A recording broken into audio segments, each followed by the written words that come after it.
Hello viewers, कैसे हैं आप लोग। आज हम लोग पढ़ने वाले हैं सॉन्ग ऑफ माई सेल्फ, जो कि लिटरेचर का पोएट्री का सेकंड चैप्टर है। लिखा गया है वॉल्ट व्हिटमैन के द्वारा। लेकिन पढ़ने से पहले एक ज़रूरी बात है, जैसा कि आपको एजुकेटरी बीटा की तरफ से नोटिस दिया जा चुका है, आज के बाद सारे वीडियोस प्राइवेट होने वाले हैं। तो मेरा ये लास्ट पब्लिक वीडियो है, इसके बाद मैं भी अपने सारे वीडियोस लेक्चर जो है प्राइवेट ही दूंगा। ठीक है, तो अब पढ़ते हैं पोएम। देखिए, पोएम पढ़ने से पहले आपको अबाउट द ऑथर जान लेना होता है, क्योंकि आपको पता है कि अब जो हमारे एग्ज़ाम्स होते हैं उसमें ऑब्जेक्टिव क्वेश्चंस थोड़े ज़्यादा आने लग गए हैं, और अबाउट द ऑथर से भी कुछ ना कुछ ऑब्जेक्टिव रहता ही रहता है। तो आप चार चीज़ों पे मुख्य रूप से फोकस करते हैं। Place of birth, date of birth या फिर death, type of the poet. Type कहने का मतलब है हर पोएट का अपना टाइप होता है। कुछ पोएट रोमांटिक होते हैं, कुछ नेचुरल लव पर बेस्ड पोएम्स लिखते हैं, कुछ पैट्रियोटिक होते हैं, अलग अलग टाइप के पोएट्स होते हैं। तो फिर वो किस टाइप के थे या फिर उनका इम्पॉर्टेंट वर्क क्या था, ये सब ज़रूरी चीज़ें आती हैं आपको ऑब्जेक्टिव में, तो आप इस पे ध्यान दे लीजिए। इनका डेट ऑफ ये बर्थ है, डेथ है, प्लेस अमेरिका में उनका जन्म हुआ था। उन्होंने अपने 12वें जन्मदिन से पहले, यानी कि 12 साल होने के पहले ही उनको कारपेंटर के तौर पे काम करना पड़ा था। काफ़ी मजबूरी में उनका जीवन बीता। उसके बाद उन्होंने प्रिंटर के तौर पे भी काम किया, टीचर भी बने, एडिटर भी बने, और उनका जो इम्पोर्टेंट वर्क है वो है लीव्स ऑफ ग्रास और ड्रम चैप, यही तो है। स्टाइल, अब हम जो पोएम पढ़ने वाले हैं सॉन्ग ऑफ माई सेल्फ, वो किस स्टाइल में लिखा गया है, तो वो फ्री वर्ड्स है। इसमें कोई खास राइमिंग वर्ड्स नहीं है सेंटेंस के एंड में। और ये जो पोएम है सॉन्ग ऑफ माई सेल्फ, ये एक छोटा नहीं बहुत ही बड़ा पोएम है, और वो इनका एक leaves of grass collection of poems है जो उन्होंने 1855 में लिखा था। हालांकि पब्लिश करना पड़ा उनको खुद के कॉस्ट पे, बाद में पब्लिशर मिला उनको। तो लीव्स ऑफ ग्रास जो है ना, एक कलेक्शन ऑफ पोएट्री है इनका, उसमें उन्होंने लिखा था ये poem song of my self. हाँ, तो ये जो पोएम है सॉन्ग ऑफ माई सेल्फ, जब वॉल्ट व्हिटमैन ने लिखा था इसको लीव्स ऑफ ग्रास के अंदर, तो उन्होंने एक काफ़ी बड़ा पोएम लिखा था और बहुत सारे सेक्शंस में बटा हुआ है ये पोएम। लेकिन हमारे बुक में दिया गया है सिर्फ फर्स्ट सेक्शन, और हम वो फर्स्ट सेक्शन ही पढ़ रहे हैं। चलिए तो शुरू करते हैं। पोएट शुरू करते हैं ये पोएम कि I celebrate my self and Singh my self. अब देखिए, सबसे ज़्यादा ज़रूरी इस पोएम, पूरे पोएम का यही एक लाइन है। अगर आप इस लाइन को समझ पाते हैं तो फिर आप पूरा का पूरा पोएम समझ पाएंगे, इसका थीम समझ पाएंगे, अदरवाइज़ प्रॉब्लम होगी। एक चीज़ और ज़रूरी बात आप ध्यान दीजिएगा, पोएम पढ़ना प्रोज पढ़ने से थोड़ा अलग है। ऐसा है कि पोएम में आप सेंटेंसेस का ट्रांसलेशन नहीं करते हैं, आप हिंदी मीनिंग इसका पिसका नहीं खोजते हैं। आपको ये समझना होता है कि किस कंटेक्स्ट में लिखा गया है, क्या उस समय सीन रहा होगा दुनिया का, और किस विषय में उन्होंने इस पोएम को लिखा है, और किस तरह के लोगों को समझाने के लिए ये लिखा गया है।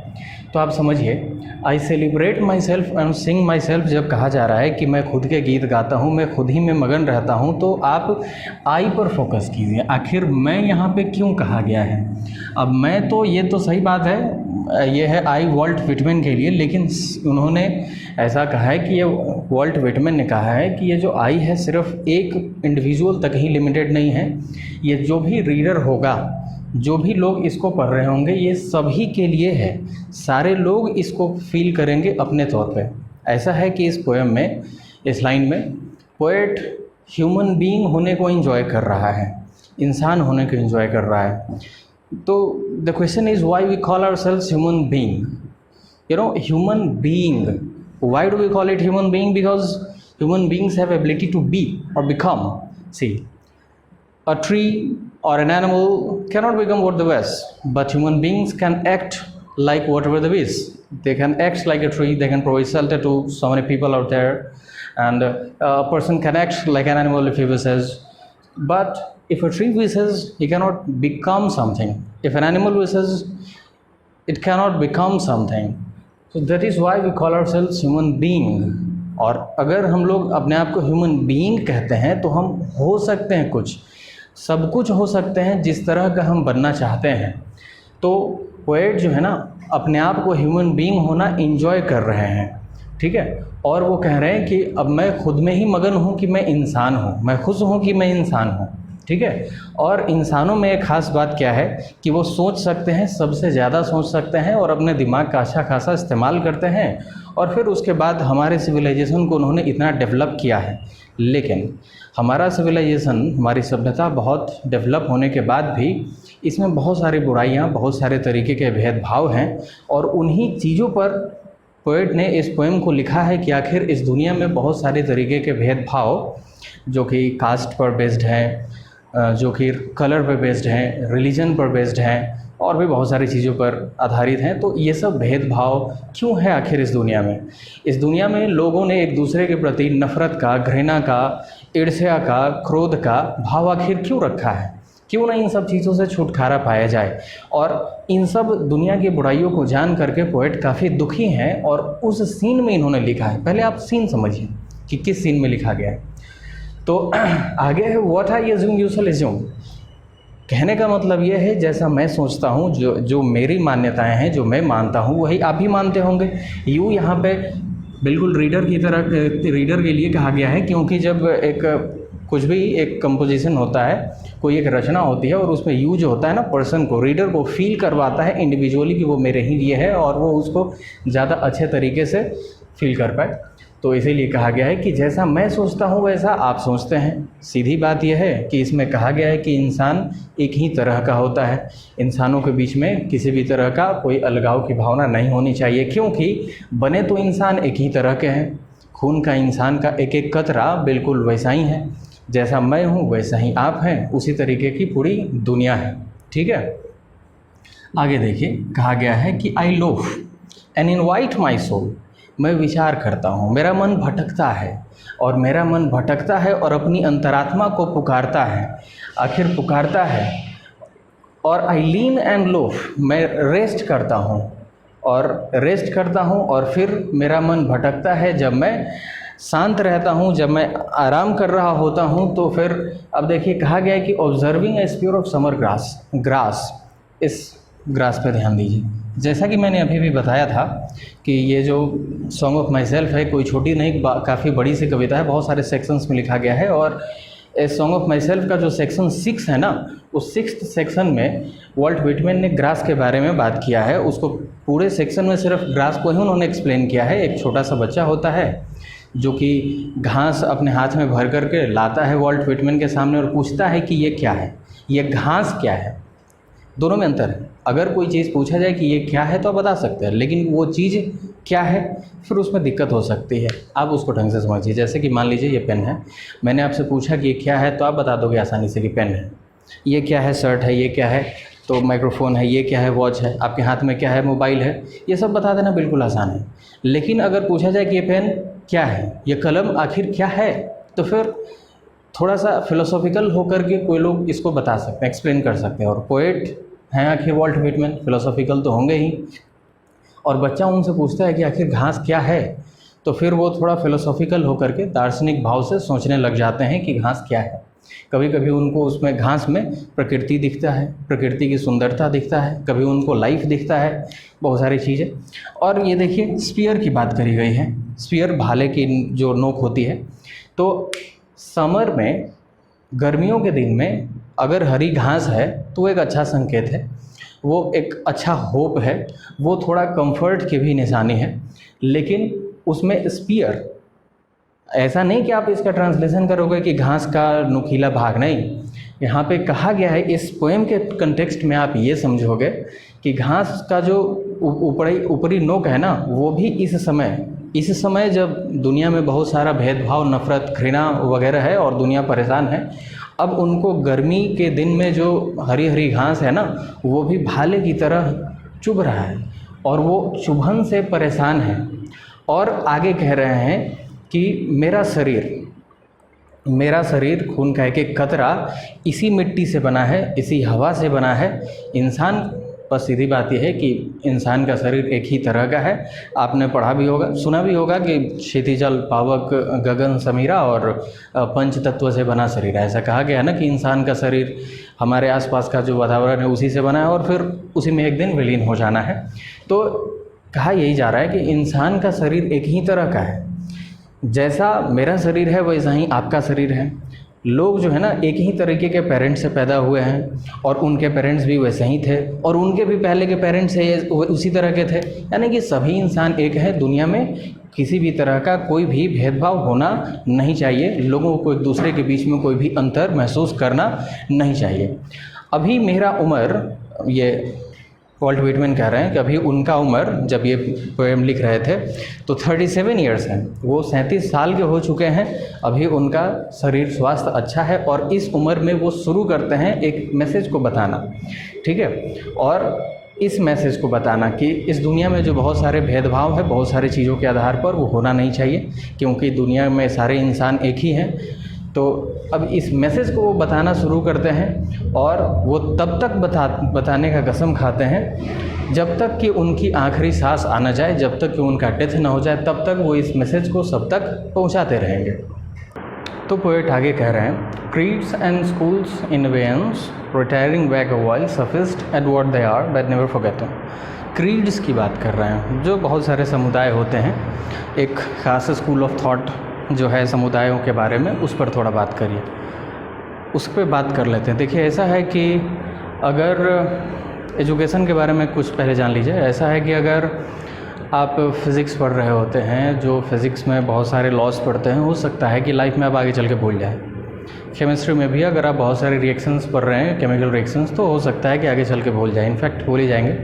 मैथ्स में जो फार्मूलाज पढ़ रहे हैं, बहुत सारे ट्रिक्स पढ़ रहे हैं, कॉन्सेप्ट्स पढ़ रहे हैं, वो भी आगे चल के भूल सकते हैं। इंग्लिश में भी अगर आप ग्रामर के रूल्स पढ़ते हैं, वर्ड्स पढ़ते हैं, तो आगे चल के भूल सकते हैं। लेकिन इस सब को पढ़ने के क्रम में जो आप मोरल डेवलपमेंट जो होता है ना आपका, जो सांसारिक ज्ञान की बातें मिलती हैं ना आपको, वही सही एजुकेशन है। एजुकेशन का पर्पस यही होता है कि इंसान को काबिल बनाए, न कि उसको ढेर सारी डिग्रियां दिलाए। और जो सही एजुकेशन है वही है जो अपने स्कूलिंग, कॉलेज वगैरह ख़त्म होने के बाद रियल लाइफ में काम आए, ठीक है। तो थोड़ा नॉलेज हम ले लेते हैं कि आखिर क्रीड्स, स्कूल्स इन अबेयंस जो कहा जा रहा है, ये कैसे है। कास्ट की अगर हम बात करते हैं, क्योंकि बहुत सारे कास्ट पर बेस्ड भेदभाव होता है, रिलीजन की भी हम बात करेंगे और भी बहुत सारी चीज़ों की बातें कर लेंगे। तो हम कास्ट की बात करते हैं। जब कास्ट बनाया गया था तो वो एक ठीक ठाक चीज़ हुआ करता था।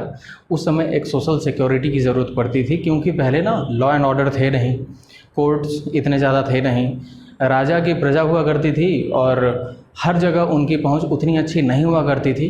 तो फिर लोगों को खुद में ही, अपने समाज में ही एक सिक्योरिटी की, हर तरह की परेशानियों से सिक्योरिटी की जो ज़रूरत होती थी, वो कास्ट फोड़ा करता था।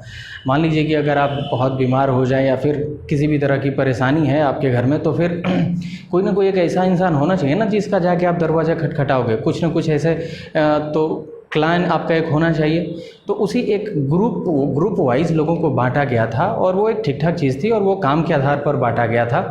और काम के आधार पर बांटने से एक चीज़ और होता था कि कला विकसित होती थी जनरेशन वाइज। जैसे कि अब जो सोने का काम करता है, सोना से रिलेटेड जो काम करता है, हीरे का जो काम करता है, उसका बेटा या फिर आगे आने वाला पीढ़ी भी उसी का काम करेगा, तो बचपन से उसकी कला विकसित हो जाएगी। उसी तरीके से क्षत्रिय का जो आगे का जनरेशन होगा वो क्षत्रिय बनेगा, जो खेती करने का काम करता है वो बचपन से खेती करेगा, ताकि पीढ़ी दर पीढ़ी कला विकसित होती जाए। और इसीलिए बहुत सारे जगहों पर पुराने ज़माने में भी जब साइंस एंड टेक्नोलॉजी नहीं था, फिर भी कला बहुत ज़्यादा विकसित थी, तो एक अच्छी चीज़ थी। लेकिन लोगों ने समय के साथ भेदभाव शुरू कर दिया और अब इसमें भेदभाव बढ़ता चला गया और लोगों ने अब कास्ट सिस्टम से थोड़ा आगे चलना शुरू किया। अगर आप देखिएगा तो शहरों में, जहाँ पे हमें सोशल सिक्योरिटी के लिए अब लॉ एंड ऑर्डर है और सारी चीज़ें हमें मिल जाती हैं, आसानी से ज़रूरतें पूरी हो जाती है, किसी इमरजेंसी में लोग हैं अवेलेबल, तो फिर वहाँ पे कास्ट की ज़रूरत नहीं होती है। लेकिन गांव में, जहाँ पे आज भी लॉ एंड ऑर्डर की पहुँच ज़्यादा अच्छी नहीं है, वहाँ पे कास्ट की ज़रूरत पड़ती है लोगों को, और आज कास्ट प्रिवलेंट है वहाँ पे, ठीक है। बड़े शहरों की अगर आप बातें करिएगा तो कास्ट तो मैटर करता ही नहीं है, होना भी नहीं चाहिए। बड़े शहरों में तो रिलीजन भी मैटर नहीं करता, इंटर रिलीजन भी शादियाँ होती हैं। ये तो गांव है जहाँ पे कास्टिज़म से रिलेटेड बहुत सारी दिक्कतें हैं। तो खैर, जब कोई चीज़ बनाया गया था, कास्ट की मैं बात करूँ, तो वो एक ठीक ठाक चीज़ बनाया गया था, लेकिन उसमें बुराइयाँ आ गई और बुराइयाँ आने के बाद अब वो हमारे काम की नहीं रही, आज के समाज में वो रिलेवेंट नहीं है और लोगों ने उस पर बेस्ड भेदभाव करना शुरू कर दिया, जो गलत था। और भी बहुत सारी चीज़ें, जैसे धर्म डेवलप किया गया, अलग अलग धर्म के लोगों का अलग अलग एक जीने का तरीका था। हालांकि चीज़ें सब में मिला जुला करके बेसिक्स सेम बताई गई हैं। कोई किसी से नफ़रत करने के लिए धर्म नहीं सिखाता, कोई किसी के धर्म में मारने या काटने के लिए नहीं सिखाता, सबको मिलजुल करके रहने के लिए ही सिखाया जाता है। ठीक है, लोगों को एक साथ रहने के लिए सिखाया जाता है, साथ चलने के लिए कहा जाता है और एक दूसरे का हेल्प करने की भावना सिखाई जाती है। लेकिन कुछ लोग ऐसे हैं जो नफ़रत ही करना सिखाते हैं और ख़ुद भी जानते हैं, लोगों को दबाना जानते हैं और दूसरों को भी सिखाते हैं। ऐसे लोग हैं। अगर इनके बारे में आराम से कभी बैठ करके सोचते हैं कि आखिर वो क्या हैं, तो फिर उनको लगता है कि आज के समाज में इतना ज़्यादा वो चीज़, बुराइयाँ, धर्म, जाति, बहुत सारे और रंग के आधार पर जो भी भेदभाव है, ये सब बुराइयां आज के समाज में ऐसे जकड़ चुका है कि उसको हटाना थोड़ा मुश्किल लग रहा है उन्हें। लेकिन फिर भी वो सोचते हैं कि आखिर सही क्या है और गलत क्या है। सही और गलत के बारे में भी बात ऐसी है कि हम डिसाइड नहीं कर सकते कि सही क्या और गलत क्या। अगर मैं जानता हूँ कि कोई चीज़ सही है, तो हो सकता है कि वही चीज़ किसी और के लिए गलत भी है। और अगर कोई इंसान सोच रहा है कि किसी चीज़ पर वो सही है, उसके लिए मैं गलत हो सकता हूँ। तो सही और गलत के बारे में बात एक ये भी कही जाती है कि सही वही है जो सबसे ज़्यादा नंबर ऑफ़ पीपल सोचता है, जो मेजॉरिटी, जो बहुमत सोचता है वही सही है, ऐसा कहा जाता है। ठीक है, लेकिन उनको पता यही चलता है कि पूरी दुनिया जो मेजॉरिटी है वो तो आज रंग के आधार पर, धर्म और जाति के आधार पर भेदभाव में जुटी है। ठीक है, और इस बात को लोगों तक ये पहुंचाना चाहते हैं कि इस तरह के नफ़रत करना वगैरह ठीक नहीं है। और मैं इस बात को, हर खतरे को उठा कर के भी मैं सब तक पहुंचाऊंगा। खतरा तो होता ही है। अब जैसे आपने सुना होगा कि किसी लीडर को या फिर किसी शांति व्यवस्था कायम करने वाले इंसान को मार दिया गया या फिर उसको किसी तरह की हानि पहुंचाई गई। ऐसा होता है, इनफैक्ट होता ही रहता है। इंसान का अगर जीवन देखा जाए कि क्या है इंसान का जीवन, तो इंसान बना हुआ है हड्डी मांस खून का बना हुआ एक टुकड़ा है, जिसमें कि लाइफ नाम का एक चीज़ है। जब तक लाइफ है इस शरीर के अंदर, जीवन चलता रहता है। लेकिन जैसे ही निकला, ख़त्म, कहानी ख़त्म। दुनिया बहुत बड़ी है, दुनिया बहुत समय से है, और इस दुनिया में आज तक कितने ही लोग आए, कितने ही लोग चले गए। इंसान का जीवन जो है ना, एक पॉपअप की तरह है। जैसे आप कंप्यूटर के स्क्रीन पे या फिर आप अपने मोबाइल के ही स्क्रीन पे आप छोटे छोटे पॉपअप्स देखते होंगे, कभी कभी आते हैं, उसमें ओके या फिर कैंसिल का ऑप्शन रहता है, दबाओ, ख़त्म, कुछ ज़्यादा इंपॉर्टेंस है नहीं। वैसे ही इंसान का जीवन है। इंसान भी जन्म लेता है, अपना जीवन जीता है और फिर मर जाता है। कुछ ज़्यादा खास डिफरेंस क्रिएट कर नहीं पाता है, और आज तक कितने ही लोग आए और चले गए। तो जब आप एक छोटे से पॉपअप ही हैं, तो फिर एक दूसरे से नफ़रत क्यों करना है? आप आओ इस दुनिया में, अपना जीवन जियो, सुख से जियो, शांति से जियो, फिर इस दुनिया से चले जाओ। नफ़रत किसी से करके कुछ होना नहीं है। दुनिया में बहुत सारे लोग आए जिन्होंने खूब नफ़रत किया एक दूसरे से, क्रोध की भावना रखी, ईर्ष्या की भावना रखी, ठीक है, और दूसरों को भी नफ़रत सिखाया। लेकिन उन्हें क्या गेन क्या कर लिया इस जीवन से? आखिर जाना तो है ही एक दिन। तो जब जाना है ही बिना कुछ लिए हुए, तो फिर क्यों ना अपना जीवन सुखपूर्वक जिया जाए। हो सके तो दूसरों की मदद करने का सोचना चाहिए। अगर मदद न कर सके तो कम से कम दूसरों को परेशान न करें। ठीक है, तो इस तरीके से जीवन चलना चाहिए। तो ये सोच रहे हैं कि आखिर गुड और बैड क्या है, और हर हाल में हर खतरे का सामना करके ये इस बात को, इस मैसेज को पहुंचाना चाह रहे हैं कि किसी तरीके का भेदभाव और किसी दूसरे से किसी बुरी तरीके की भावना न रखें आप। और अब ये मेरा नेचर बन चुका है। अब देखिए, अगर कोई चीज़ किसी इंसान का नेचर बन जाए तो फिर उसको एक्सटर्नल फोर्स का ज़रूरत नहीं पड़ता उसको काम को करने के लिए। ऑटोमेटिकली उसके अंदर से एनर्जी बर्स्ट करने लग जाता है। जैसे अगर मैं टीचर हूँ और ये मेरा क्या है कि पैशन है, तो फिर मुझे अलग से एनर्जी की ज़रूरत नहीं पड़ती है पढ़ाने के लिए। मुझे इस काम को किए बिना मन ही नहीं लगेगा। जैसे कोई सिंगर है, तो अब सिंगर को ऐसा नहीं है कि उसको अलग से कुछ एक्सटर्नल फोर्स चाहिए कि वो सिंगिंग करे। बिना सिंगिंग किए उसे मन लगेगा ही नहीं। कोई डांसर है तो उसको बिना डांस किए हुए मन नहीं लगेगा। तो वैसे ही अब ये जो है ना, पोएट का नेचर बन चुका है कि मैं इस मैसेज को पहुंचाऊं कि दुनिया में क्या क्या बुराइयां हैं और इस बुराइयों से दूर हटा जाए। अब ये इनका नेचर बन चुका है, और जब नेचर बन गया है तो वो कभी भी रुकने वाला नहीं है। और एक अपने आप ऑटोमेटिकली उनके अंदर से एनर्जी जनरेट हो रही है, जिसके वजह से वो मैसेज को दूसरों तक पहुंचाएंगे कि इस दुनिया में किसी भी तरह का कोई भी भेदभाव नहीं होना चाहिए। ठीक है, यही है ये पूरा पोएम। अगर आप इसका जिस्ट देखें कि है क्या, तो ये एक ऐसा पोएम है जिसमें सेल्फ कॉन्शियसनेस की बात कही गई है। वॉल्ट व्हिटमैन ने लिखा है कि वो खुद में ही मग्न हैं, वो खुद के ही गीत गाते हैं। ठीक है, और वो समझते हैं कि ये पूरी दुनिया एक है, पूरी दुनिया के सारे लोग एक तरह के बने हुए हैं, एक ही पेरेंट से पैदा होते हैं।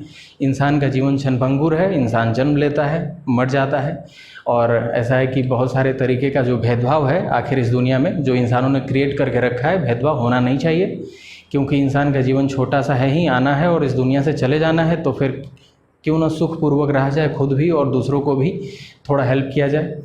और उन्होंने कहा है कि ये सब जो भी चीज़ है, जाति, धर्म, रंग, बहुत सारी चीज़ जिसकी वजह से भेदभाव है, इस भेदभाव को इस दुनिया से हटा दिया जाए और एक सुखपूर्वक जीवन जिया जाए। सेल्फ कॉन्शियसनेस, अपनी अंतरात्मा से जो है ना विचार सभी लोगों को करना चाहिए, यही सब। तो आप इसको अपने लैंग्वेज में लिखने की कोशिश करोगे आप, और जिन लोगों को भी समरी या फिर इसके नोट्स, क्वेश्चन आंसर चाहिए होंगे, वो मेरे को मैसेज कर देंगे, या तो फेसबुक में या फिर व्हाट्सएप पे। नीचे जो है ना लिंक डिस्क्रिप्शन में दे दिया गया होगा। इस वीडियो में इतना ही। Thank you.